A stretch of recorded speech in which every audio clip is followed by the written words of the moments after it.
Hay preguntas comunes para los profesores que las vamos a dejar para el final. Vamos a hacer ahora las preguntas que nos han hecho respecto al tema que han tratado. Para el doctor Mayral, le preguntan, a su criterio, ¿cuáles han sido las grandes transformaciones que han operado en los últimos 20 años, que eventualmente determinarían reconfigurar las bases y las categorías de nuestro derecho administrativo? Pregunta formulada por Mariana Rigo. Bien, hay las transformaciones importantes que se han producido, que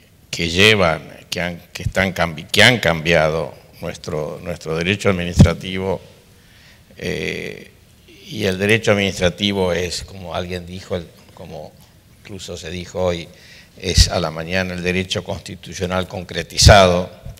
Primero, los derechos positivos que establece la Constitución a través de los tratados de derechos humanos.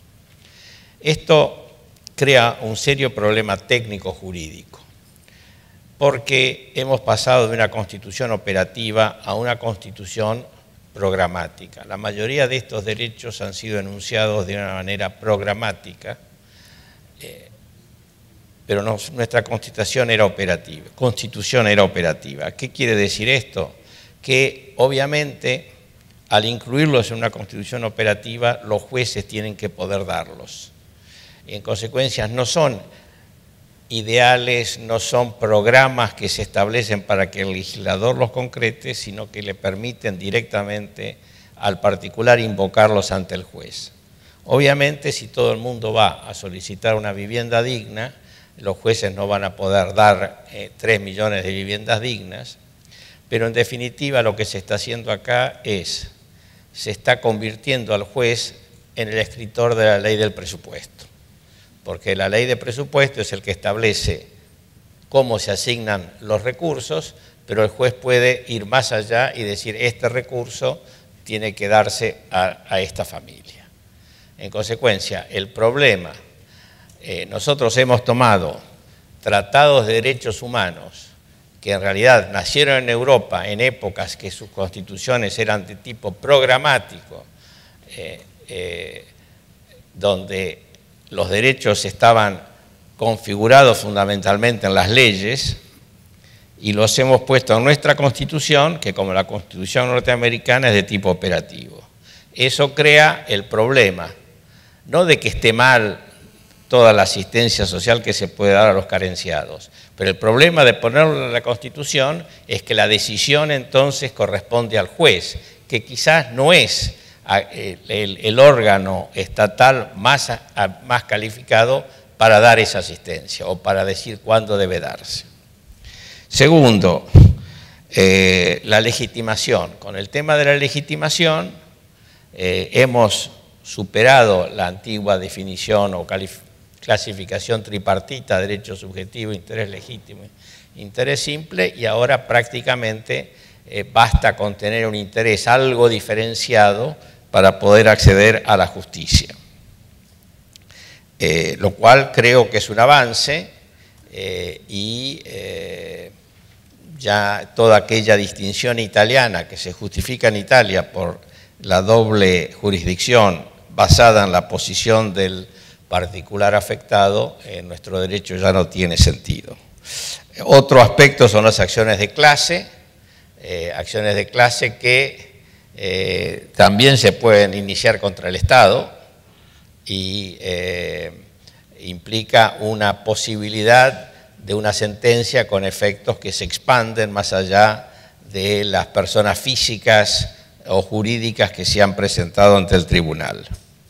Y otra modificación que ha habido es la de los tratados de protección a las inversiones, que les han dado derechos a los inversores extranjeros mayores que los que tenemos los que no somos extranjeros en la Argentina. Es decir, los que no somos extranjeros en la Argentina no tenemos ni cónsul ni embajador que nos defienda, ni tratado que nos proteja, ni podemos ir a ningún tribunal arbitral extranjero o armado o, ¿cómo se llama?, conformado en el extranjero. Alguien algún día dirá que esto es es una violación de la igualdad y que debiéramos los argentinos poder acceder a ese mismo tipo de protección. Particularmente cuando, como yo he dicho, los tribunales argentinos no han dado solución a al congelamiento de tarifas. Y otro aspecto, para terminar aquí, es el tema de la emergencia permanente. Alfonsín tuvo su emergencia, Menem tuvo su emergencia, De la Rúa tuvo su emergencia y a partir de ese gobierno hemos vivido una emergencia permanente desde el año 2002 hasta el fin de este año. No sé si se seguirá prorrogando o no. Hubo un memorándum de un estudio jurídico norteamericano en el año 2005, cuando se estaba por terminar el plazo y lo único que se iba a prorrogar era el plazo para negociar los contratos, y el estudio norteamericano le dijo al gobierno argentino, cuidado que si no prorrogan la emergencia nos quedamos sin defensa en todos los juicios, en los arbitrajes. Y entonces, es cierto, entonces se prorrogó la emergencia. La última emergencia fue prorrogada con el curioso argumento de que estamos magníficos, pero el mundo está mal, y no sea cosa que nos caiga encima, se nos caiga encima el mundo, y entonces seguimos con la emergencia por si acaso tenemos que reaccionar rápidamente ante los problemas que el mundo nos va a causar a nosotros. Señores, esto de la emergencia continua es uno de los temas que más preocupantes. En consecuencia, transformaciones, algunas positivas, algunas negativas. Y bueno, creo que, como decía Woody Allen, tenemos que enfrentar los desafíos, decía él, aprovechar las oportunidades y estar de vuelta en nuestras casas a las 6 de la tarde. Bueno, una pregunta para el doctor Casaña. Hoy en día se habla del Estado constitucional y de la democracia constitucional. ¿En qué se diferencian estas categorías de lo que se conoce como Estado de Derecho? Pregunta formulada por Lucia Veloquio. ¿Te la reitero? No, está clarísima. El Estado constitucional es en realidad el Estado de Derecho en el proceso del nuevo constitucionalismo. Este nuevo constitucionalismo tiene algunas notas muy peculiares que yo no voy a decidir aquí, pero es una realidad evidente, pero la más importante me parece que es el reconocimiento de que hay principios jurídicos, principios generales del derecho, que operan como mandatos operativos, y ahí quizás yo tenga alguna diferencia con el doctor Mayral.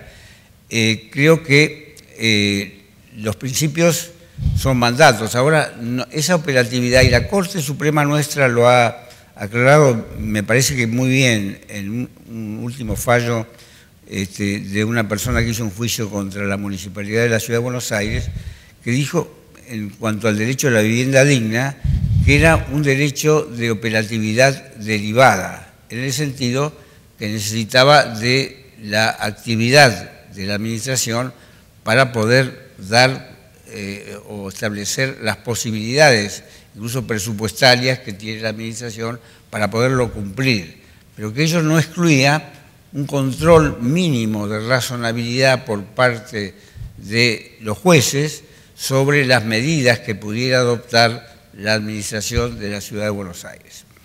Creo que esta es la principal, digamos, novedad que hay, y el principal problema es que algunos vienen planteando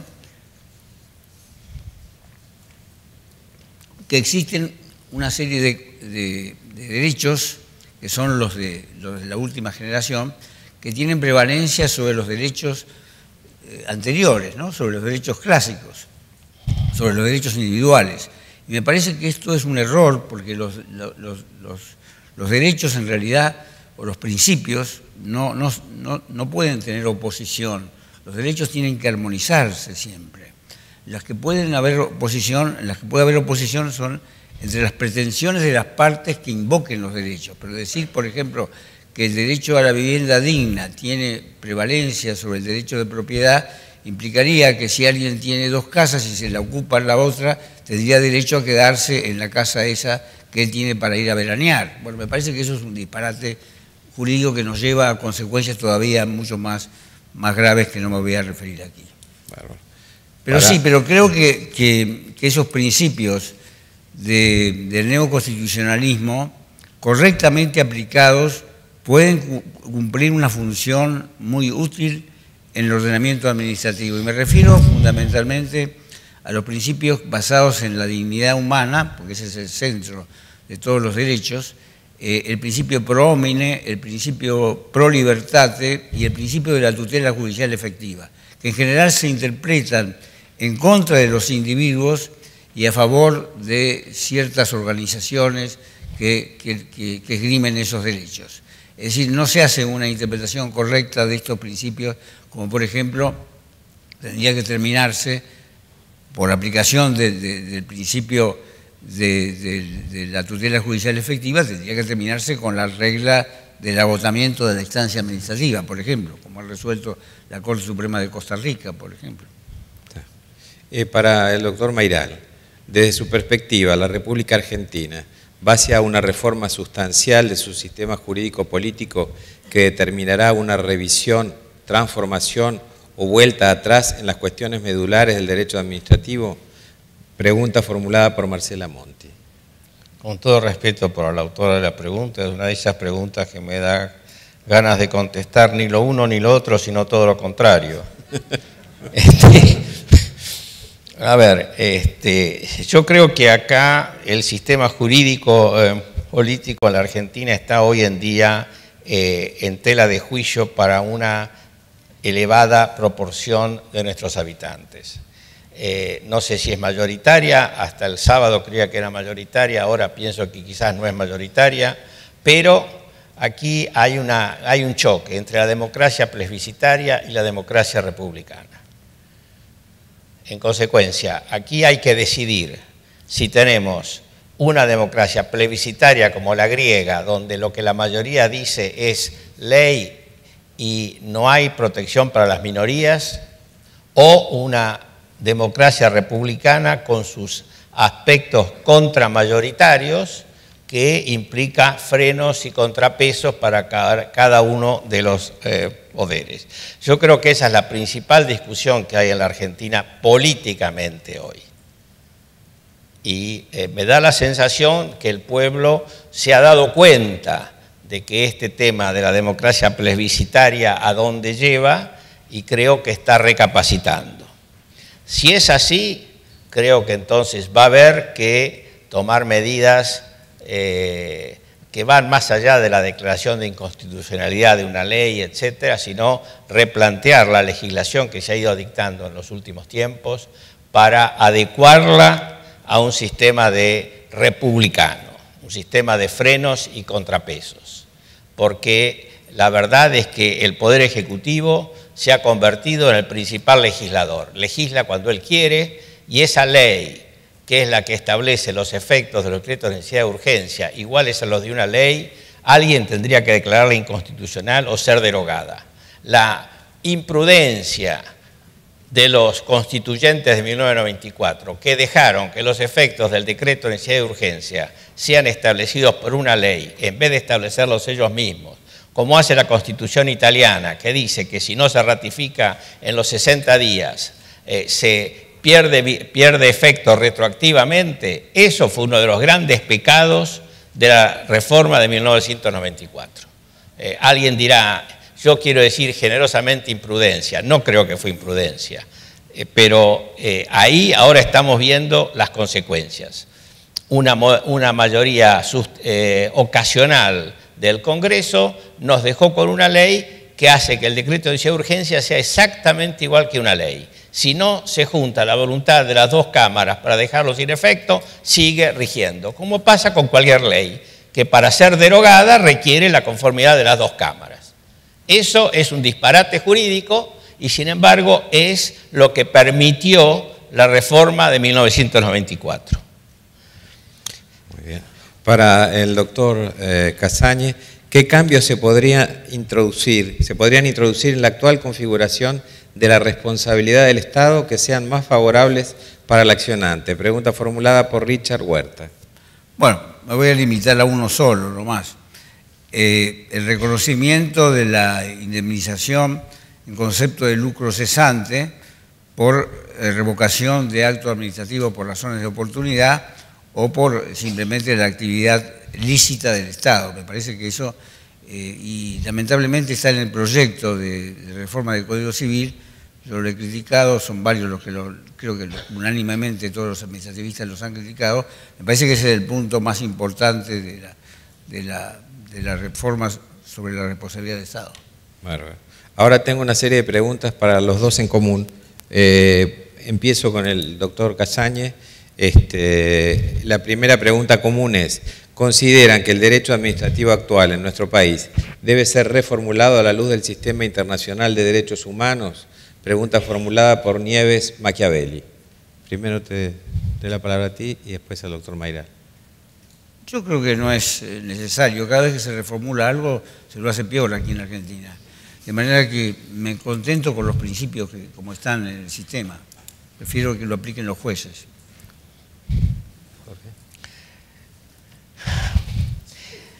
La verdad es que es cierto. Yo temo que se reformule porque vamos a estar peor que antes de la reformulación.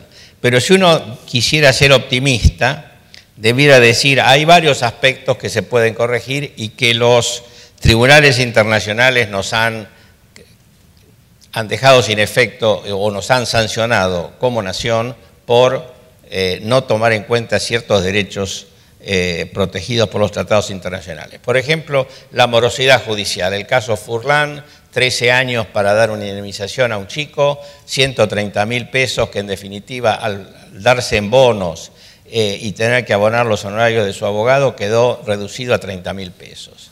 Entonces, acá hay subsidios para los colectivos, pero a los que tienen indemnizaciones como este chiquito de 5 años que quedó casi descerebrado por la caída de una viga de acero en un predio del Estado, 30.000 pesos.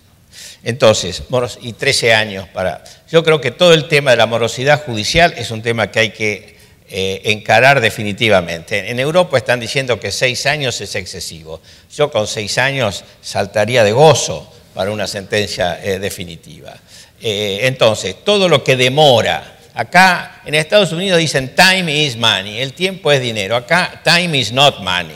Acá el tiempo sobra, ¿para qué apurarse? Todo el tema del agotamiento de la vida administrativa es de una inutilidad total.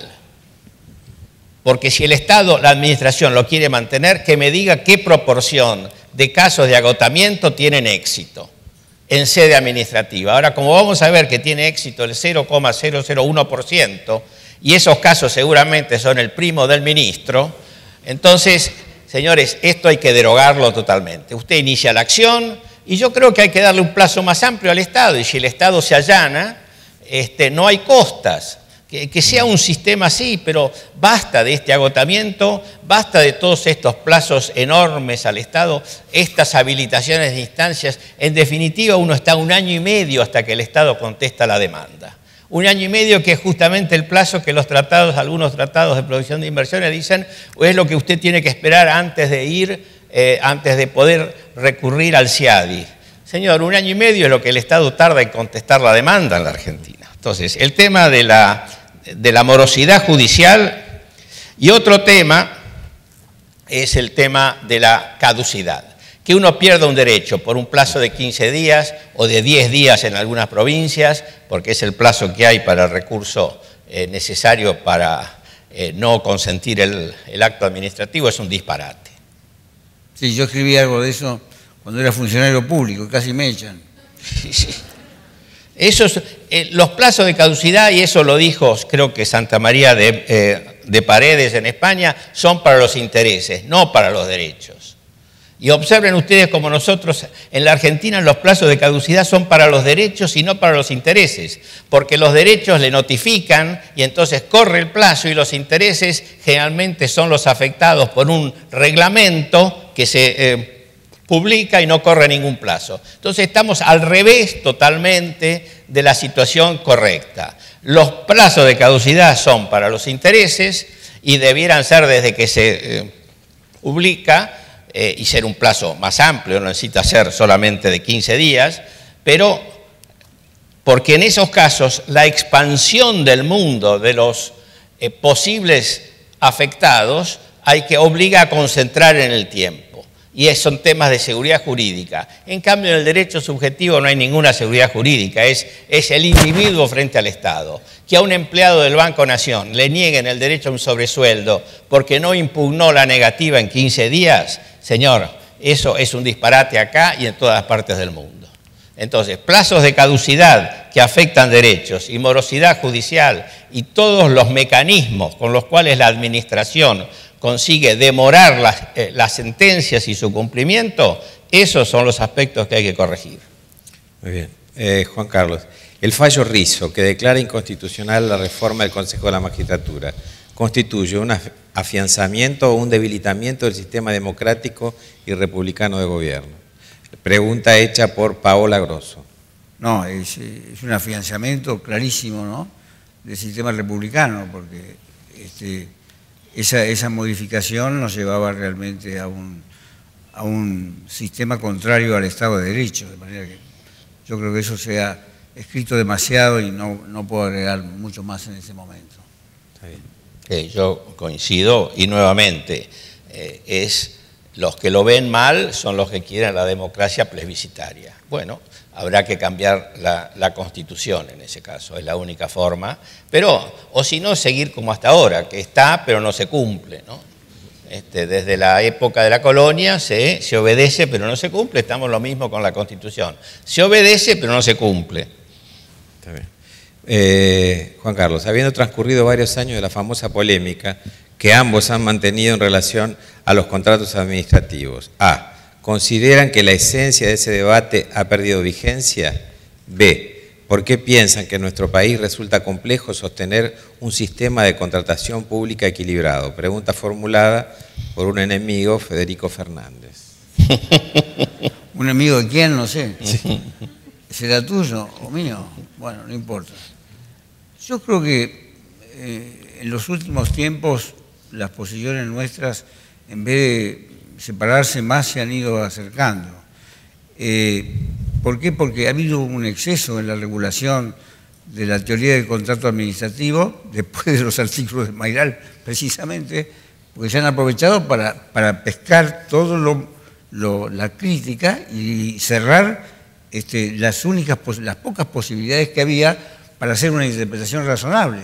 Y me parece que ese es un punto que tenemos que reformar en el futuro, porque no va a haber realmente contratación pública sana, transparente, estable, si no se modifican los ordenamientos, sobre todo el decreto 1023, que ha ido muchísimo más allá que toda la doctrina argentina, con exageraciones realmente notables, ¿no?, de la cual se ha ocupado el doctor Mayral y también yo, que he coincidido y he compartido con él las críticas que ha hecho.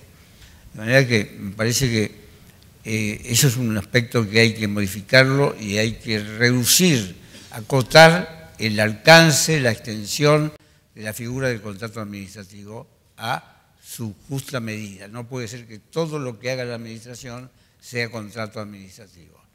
Lo vemos en el caso reciente de la Sociedad Rural Argentina, donde estuvieron sosteniendo que era un contrato administrativo la venta de un bien del dominio privado del Estado, que la revocan después de 21 años. Es decir, cuando se había cumplido incluso el plazo de la usucapión por mala fe, ¿no? O sea, una cosa totalmente absurda.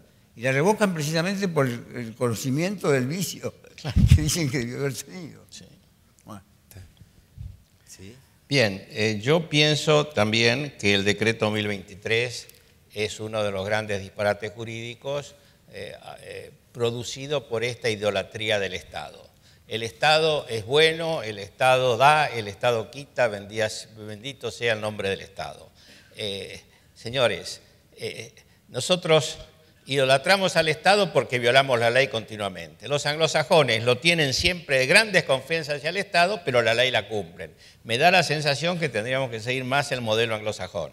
Desconfiar del Estado, como decía Madison, los funcionarios, ni los hombres son ángeles, ni los funcionarios son ángeles. Si fueran ángeles los hombres no harían falta leyes, si fueran ángeles los funcionarios no harían falta controles. Acá en cambio se legisla, se opina en gran medida, y hay muchos autores que así lo hacen. No lo incluyo a Juan Carlos en esto, pero hay muchos autores como que sostienen que, bueno, al Estado siempre débil, el Estado hay que fortalecerlo, y si alguna vez abusa, bueno, será un precio inevitable para que pueda proteger el interés público. Bueno, así hemos llegado. El artículo 12 del decreto 1023, que establece la posibilidad de modificar cualquier parte del contrato. Y además, inicialmente decía razonablemente, después le sacaron razonablemente, no sea cosa que... Entonces, entendamos, si usted, la tía de uno de ustedes, le dice, mirá, tengo esta propiedad y hay un aviso en el diario que dice la FIP alquila, ustedes han visto esos avisos, la FIP alquila, ¿qué te parece? Decirle, mirá, y el contrato cómo es, mirá, yo quiero que me paguen mes por adelantado, bueno, arrancan así, pero a los 3 meses te pueden decir que te pagan por trimestre vencido. Y es una modificación que lo pueden hacer, andá a hacerle juicio vos, 20 años para decir que en realidad estaba modificado dentro de las potestades del Estado. En consecuencia, el decreto 1023 en esa parte tiene que ser eliminado, es lo más extremo que existe en todas partes del mundo. A mí me tocó trabajar una vez en un grupo internacional que estaba redactando una ley única, un proyecto de ley unificado para régimen de infraestructuras públicas. Y había gente de todos los países, incluso del África subsahariana, como se dice ahora elegantemente. Yo decía, bueno, hay que prever este caso, y los miembros de la África subsahariana me miraban y se sorprendía. Y después uno de ellos me dice, pero ¿qué imaginación tiene usted para las cosas que puede hacer el Estado? Le digo, no, imaginación ninguna, es lo que hace el Estado en mi país. Y se quedaron los miembros, los representantes de países subsaharianos, se quedaron atónitos ante lo que hacía el Estado argentino. Tuvimos un caso donde una empresa extranjera me dijo, ni en la India nos han tratado tan mal como acá. Bueno, eso, entonces... observen ustedes otra cosa, no hay ninguna contratista en la Argentina que sea de un país, contratista del Estado, que tiene una ley como la ley que constituye un delito la corrupción en el extranjero, como la norteamericana o la inglesa. No hay ninguna nación, no hay ningún contratista, y en la medida en que Europa comience a dictar las mismas leyes, que hay una gran presión para lograr lo mismo, se van a ir yendo los contratistas. Y en parte, ¿cómo puede usted ser contratista del Estado si no consigue, si no compra esa voluntad de una manera ilegal? Porque derechos bajo el contrato no tiene ninguno. Entonces, si queremos eliminar la corrupción, tenemos que fortalecer los derechos de contratistas del Estado. Cierto es que, como parafraseando una frase, cuanto más conozco a los contratistas del Estado, más quiero a mi perro. Pero ok, el que puede empezar ahí es el Estado, y hay una especie de círculo vicioso. Cuanto peor se porta el Estado, los buenos contratistas se van alejando, quedan los malos, y los malos se arreglan con el Estado y no tienen ningún problema. En consecuencia, si queremos adecentar la contratación pública, hay que empezar por fortalecer los derechos de los contratistas. Habrá algún abuso, pero a la larga se van a conseguir mejores precios y mayor decencia en la contratación pública. Muy bien. La última pregunta es, la jurisprudencia de la Corte Suprema de Justicia en los últimos años permite pensar que se está gestando cambios positivos en el proceso contencioso administrativo. Pregunta formulada por Lucía Veloquio.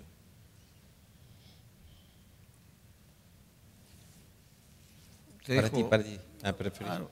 Bueno, yo soy muy escéptico de los cambios que la Corte Suprema... Esto de decir que el agotamiento de la vida administrativa es un requisito constitucional, ¿desde cuándo? El agotamiento de la vida administrativa, fíjense cómo se analiza en Estados Unidos. En Estados Unidos se dice, cada autoridad estatal debe ejercer su competencia específica de modo tal de aprovechar sus conocimientos técnicos. En consecuencia, el agotamiento de la vía administrativa tiene por objeto que la administración use sus conocimientos especiales sobre el tema. Usted impugna una norma del Banco Central, de la Superintendencia de Seguros, y estos organismos son los que tienen que decir por qué esa norma está bien o está mal, porque justamente son los expertos en temas bancarios, en temas de seguros. En la Argentina, los conocimientos técnicos nunca se vuelcan en el agotamiento de la vía administrativa. Se lo mandan al abogado y el abogado saca un dictamen que dice puede que sí, puede que no, pero lo que la superioridad quiere estará bien. Es decir, es una pérdida de tiempo total. Y sin embargo, para la Corte Suprema eso es una necesidad constitucional. Es un disparate eso. Si los que se plantean son temas jurídicos, la última palabra la tiene el Poder Judicial y no es necesario que la primera palabra la tenga la administración, porque si no el amparo sería inconstitucional, que no exige agotar la vía administrativa. Entonces algunos fallos de la Corte, el plazo a las medidas cautelares, que es lo que ha provocado el plazo a las cautelares que se dieron, ha provocado ahora después que eso se incluya en la ley que ha sido también tachada de inconstitucional recientemente. El plazo de las cautelares, 6 meses, ahora que está en el nuevo proyecto de ley, cuando sabemos que un juicio contra el Estado demora 10 años, es una burla. Entonces, el plazo, lo que sí debiera la jurisprudencia exigir es que el actor mueva diligentemente el pleito y corra el riesgo de perder la cautelar si no es diligente, porque si no está obviamente la tentación, consigo la cautelar y meto un escrito cada 6 meses para que no se produzca la aprehensión de instancia. Entonces está muy bien, yo creo, que se obligue al actor a actuar diligentemente en el proceso, pero fijarle plazo a las cautelares, yo creo que... Entonces, no estoy demasiado, o mejor dicho, estoy más bien preocupado por la jurisprudencia de la Corte en temas contenciosos administrativos. Sí, yo creo que, yo tengo la esperanza de que la Corte establezca la nueva Corte, cambie la jurisprudencia en materia de agotamiento de la instancia administrativa, porque hasta ahora sobre eso no se ha pronunciado, porque no hay casi ninguna causa donde se plantea eso después de que han reconocido la constitucionalidad de todo, de los plazos de caducidad, de todos los actos. Pero me parece que ahora es el momento de cambiar, porque ya hay toda una tendencia en Iberoamérica que va por ese camino. Y se me ocurre que a lo mejor hay pronto alguna definición de la Corte Suprema sobre esto. En cuanto al plazo, comparto lo que dice Mayral. Yo creo que ha sido una preocupación de la Corte por el hecho de que muchas veces se piden las medidas cautelares y después el actor se sienta a esperar y no activa el juicio, y me parece que esa también es una razón legítima, pero no hubiera sido quizá tan estricto, aunque en la práctica la Corte no lo está cumpliendo. No lo está haciendo cumplir, como pasa siempre con estas cosas, que parecen tan terminantes y que después en los hechos no lo son. Lo cierto es que la Corte ha declarado la validez de importantísimas medidas cautelares dictadas contra el Estado, y eso me parece que va en la buena línea de la tutela judicial efectiva.